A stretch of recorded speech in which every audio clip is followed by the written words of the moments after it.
You are listening to the Adult Sabbath School lessons for the third quarter of 2022.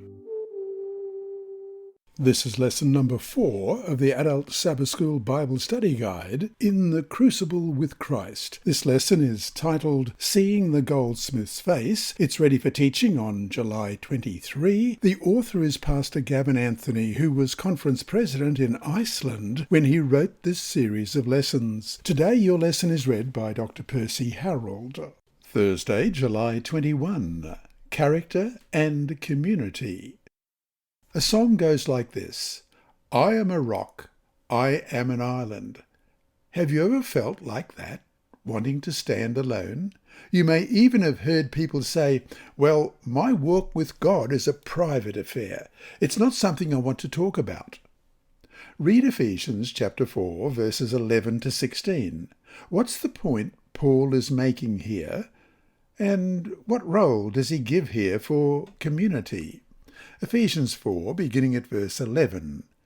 And he himself gave some to be apostles, some prophets, some evangelists, and some pastors and teachers, for the equipping of the saints, for the work of ministry, for the edifying of the body of Christ, till we all come to the unity of the faith and of the knowledge of the Son of God, to a perfect man, to the measure of the stature of the fullness of Christ, that we should no longer be children, tossed to and fro, and carried about with every wind of doctrine by the trickery of men, in the cunning craftiness of deceitful plotting, but, speaking the truth in love, may grow up in all things into him who is the head, Christ, from whom the whole body, joined and knit together by what every joint supplies, according to the effective working by which every part does its share, causes growth of the body for the edifying of itself in love.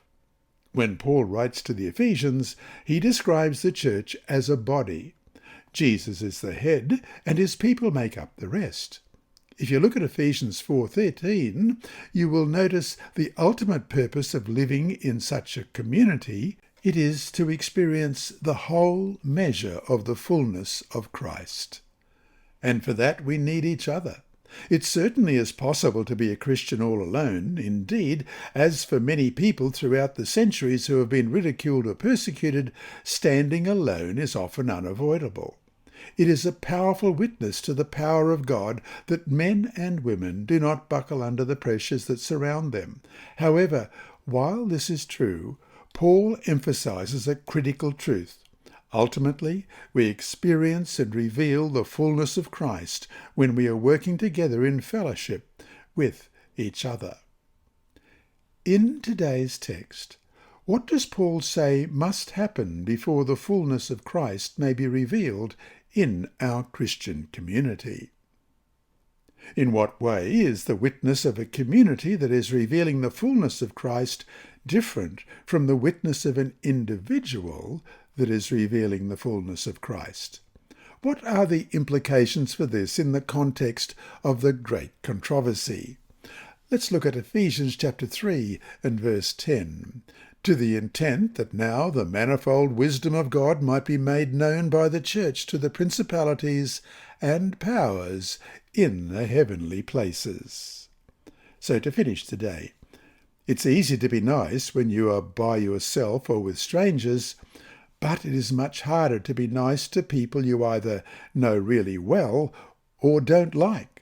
This means that when we still show these people grace and kindness, we provide an irresistible witness to the truth about God. This lesson was read by Dr. Percy Harrold for Christian Services for the Blind.